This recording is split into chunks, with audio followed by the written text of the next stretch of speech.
The genesis of the industrial times capitalist did not proceed in such a gradual way as that of the farmer. Doubtless many small guild masters, and yet more independent small artisans, or even wage laborers, transformed themselves into small capitalists and into full-blown capitalists. In the infancy of capitalist production, things often happened as in the infancy of medieval towns, where the question, which of the escaped serfs should be master and which servant, was in great part decided by the earlier or later date of their flight. The snail's pace of this method corresponded in no wise with the commercial requirements of the New World market that the great discoveries of the end of the 8th century created. But the Middle Ages had handed down two distinct forms of capital, which mature in the most different economic social formations, and which before the era of the capitalist mode of production are considered as capital quond meum, usurer's capital and merchant's capital. The author should have remembered that revolutions are not made by laws. The money capital formed by means of usury and commerce was prevented from turning into industrial capital, in the country by the feudal constitution, in the towns by the guild organization.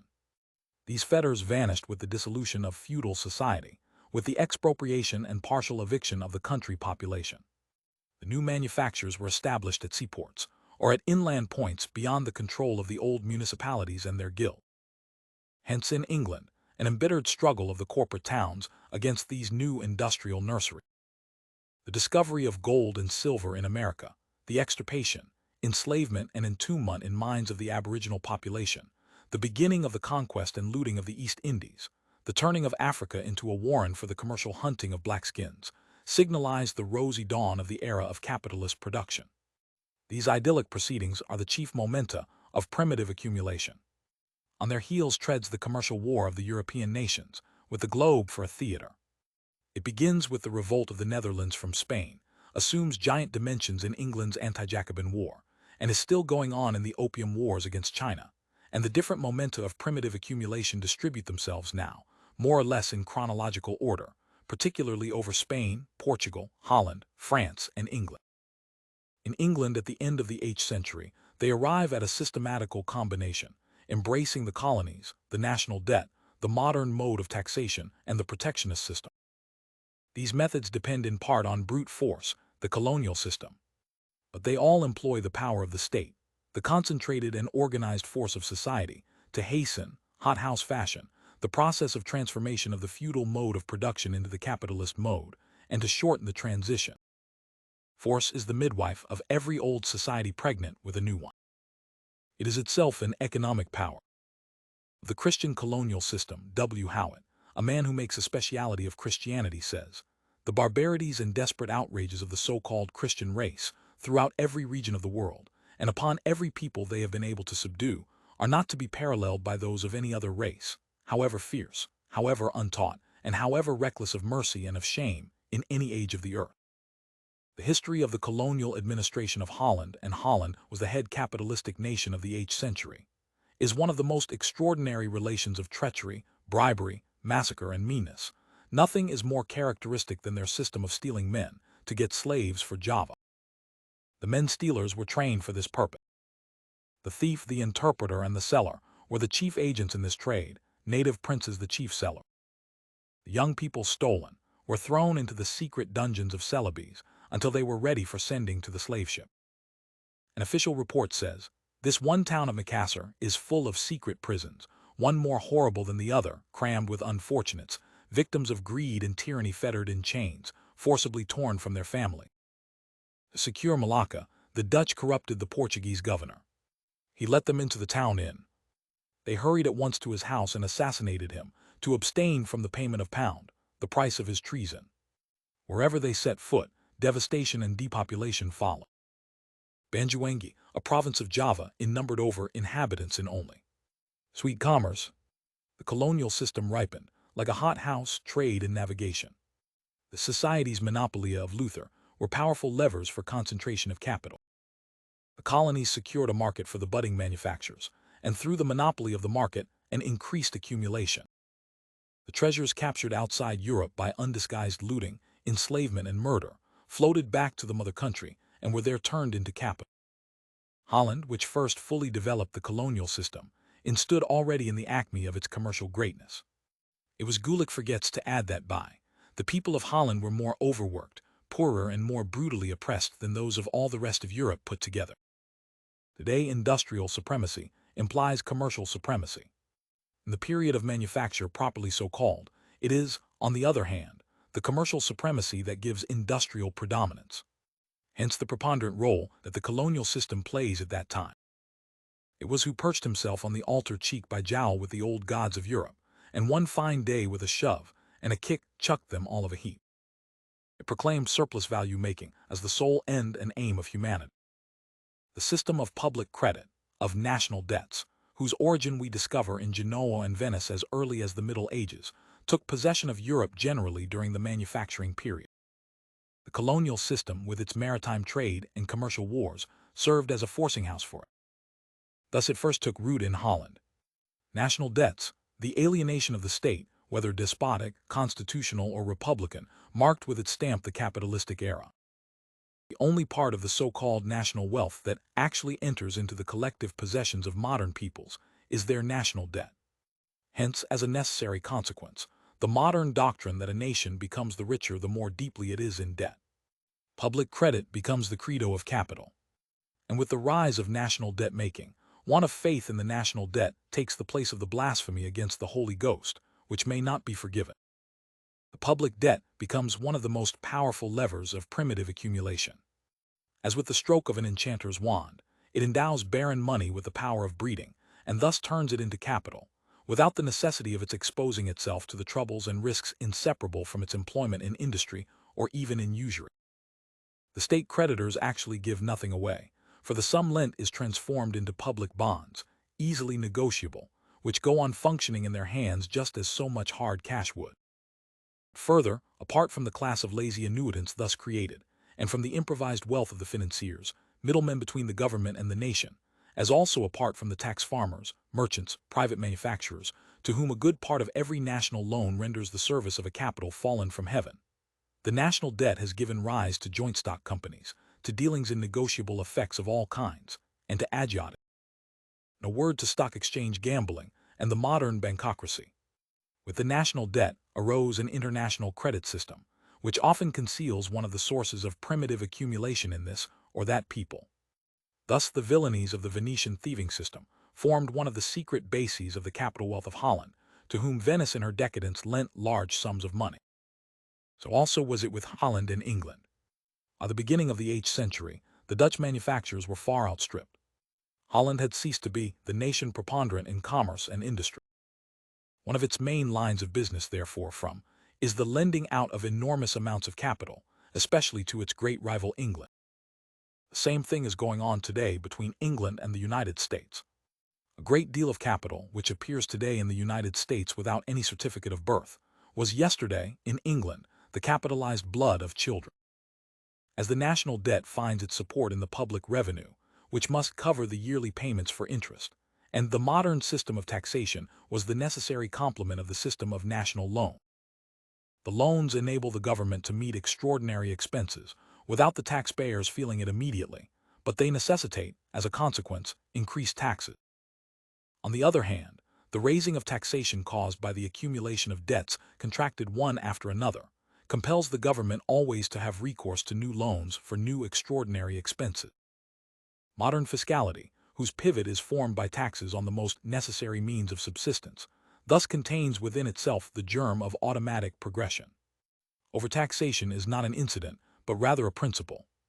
In Holland, therefore, where this system was first inaugurated, the great patriot De Witt has in his maxims extolled it as the best system for making the wage laborer submissive, frugal, industrious, and overburdened with labor.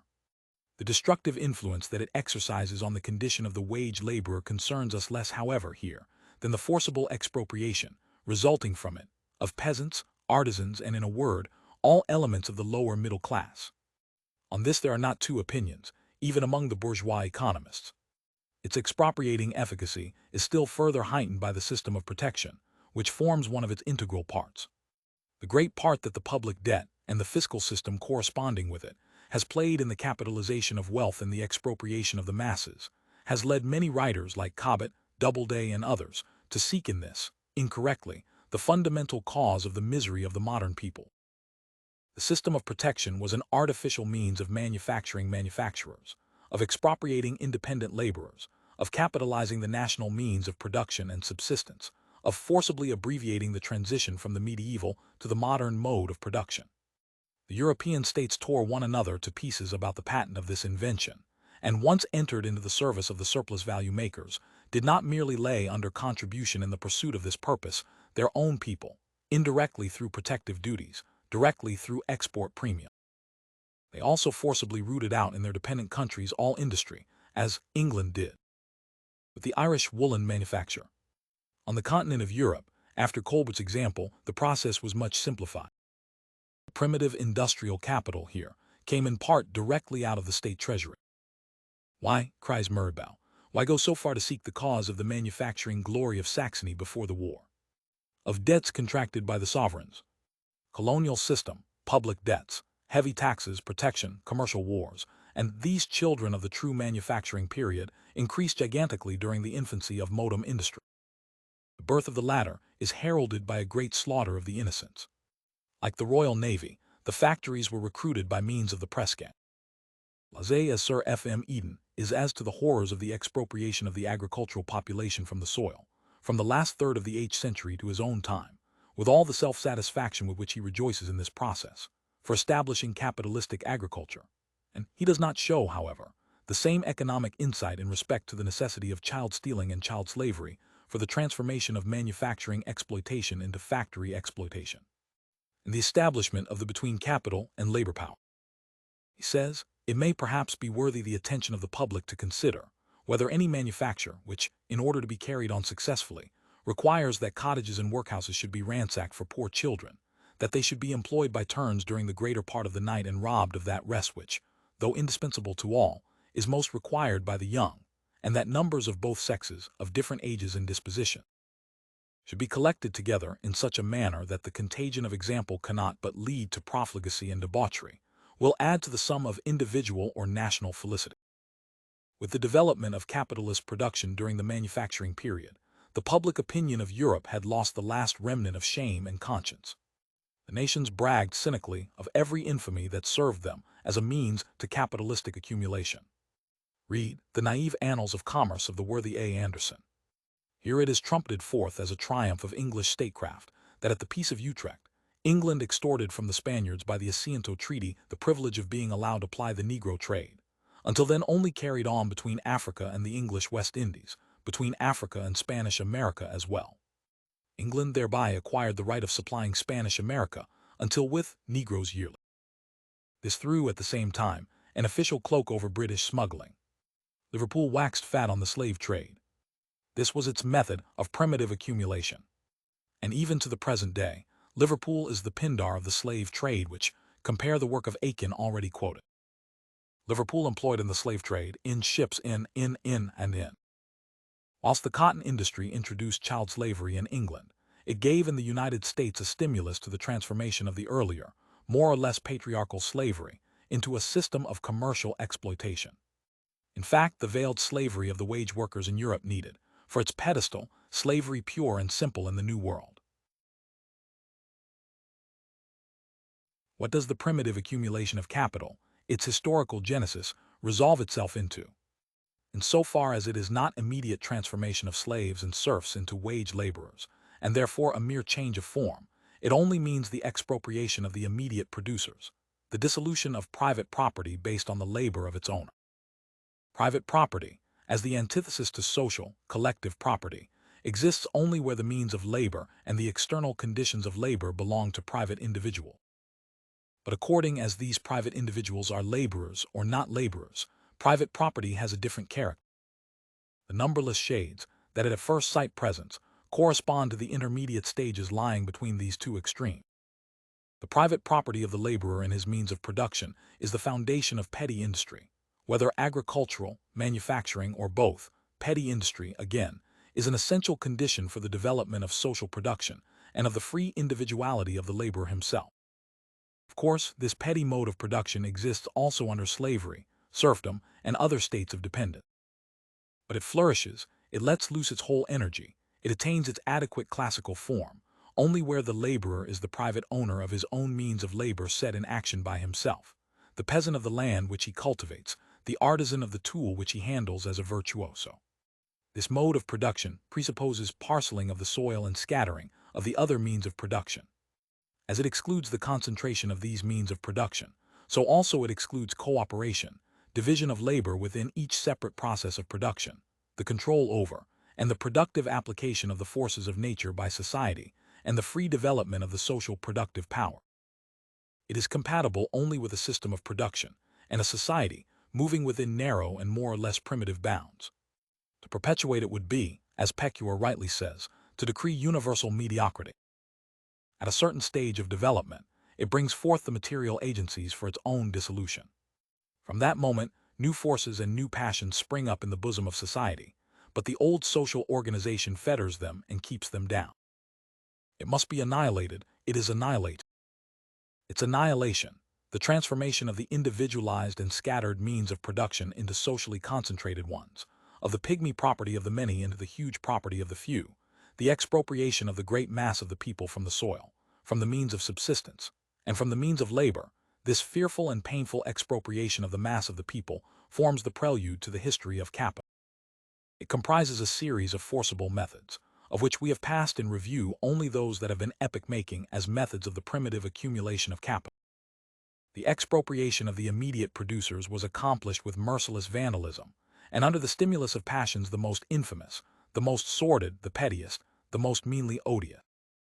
Self-earned private property, that is based, so to say, on the fusing together of the isolated, independent laboring individual with the conditions of his labor, is supplanted by capitalistic private property, which rests on exploitation of the nominally free labor of others, on wage labor.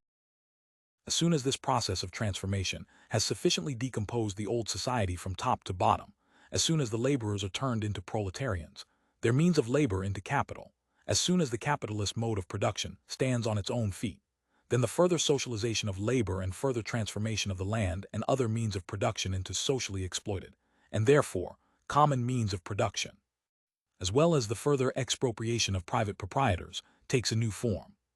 That which is now to be expropriated is no longer the laborer working for himself, but the capitalist exploiting many laborers. This expropriation is accomplished by the action of the immanent laws of capitalistic production itself, by the centralization of capital. One capitalist always kills many. Hand in hand with this centralization, or this expropriation of many capitalists by few, develop, on an ever-extending scale, the cooperative form of the labor process, the conscious technical application of science, the methodical cultivation of the soil, the transformation of the instruments of labor into instruments of labor only usable in common, the economizing of all means of production by their use as means of production of combined, socialized labor, the entanglement of all peoples in the net of the world market, and with this, the international character of the capitalistic regime.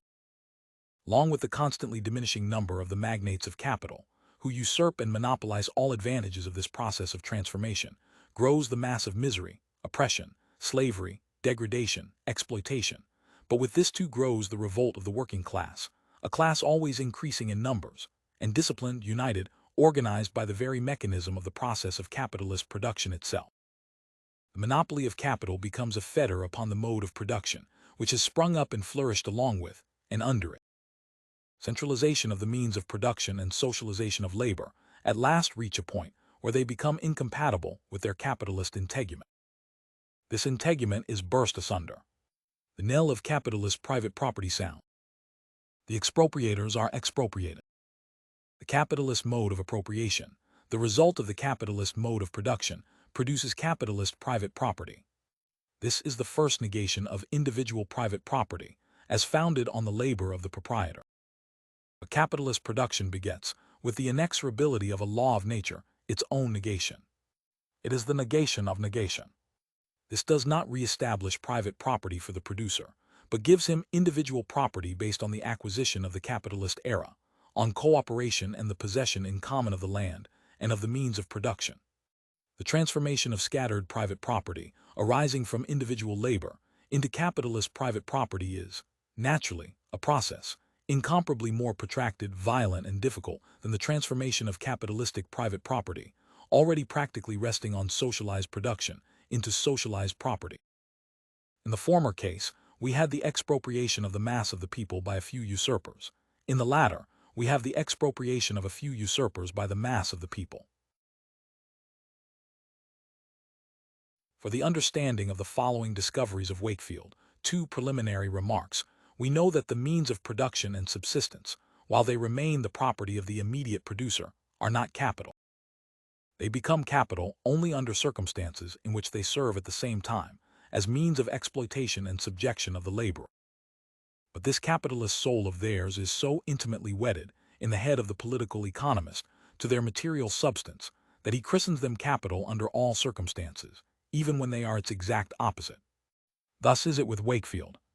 Further, the splitting up of the means of production into the individual property of many independent laborers, working on their own account, he calls equal division of capital. It is with the political economist as with the feudal jurist. The latter stuck on to pure monetary relations, the labels supplied by feudal law.